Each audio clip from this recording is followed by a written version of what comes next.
আসসালামু আলাইকুম viewers, welcome to my YouTube channel. তো আজকে আলোচনা করব বেবি জিঙ্ক এই ট্যাবলেটটা নিয়ে। এটা এটা একটা ডিসপোজেবল ট্যাবলেট। এটা এক চামচ পানিতে দিলে আপনাদের গলে যাবে। এই বেবি জিঙ্কটা আপনারা কেন সেবন করাবেন আপনার শিশুকে?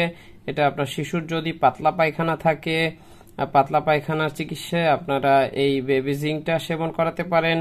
এটার গোলানোর নিয়ম হলো 1 চামচ পানিতে একটা বেবি জিঙ্ক দিলে গলে যাবে এবং সেটা আপনার শিশুকে দৈনিক 1 থেকে 2 বার সেবন করাতে পারেন। এভাবে সেবন করালে আপনার শিশুর পাতলা পায়খানা ভালো হয়ে যাবে, শিশু সুস্থ থাকবে এবং শরীরের যে স্বাভাবিক শক্তিটা আছে সেটা ফিরে পাবে। এটা যেহেতু জিঙ্ক, এটা আপনার শিশুর বডিতে গিয়ে খুব দ্রুত কাজ করে এবং শিশু খুব তাড়াতাড়ি সুস্থ হয়ে যায় এবং পায়খানা কমে যায়। জিঙ্ক সাধারণত সুসহনীয়, তেমন কোনো পার্শ্ব প্রতিক্রিয়া নেই। আর তবুও যে কোনো ওষুধ সেবন বা ব্যবহারের পূর্বে একজন বিএমডিসি রেজিস্টার্ড ডাক্তারের পরামর্শ করে নিতে ভুলবেন না। ভিডিও ভালো লাগলে লাইক দিবেন, চ্যানেলটি সাবস্ক্রাইব করবেন, পাশে থাকবেন। ধন্যবাদ সবাইকে। আল্লাহ হাফেজ।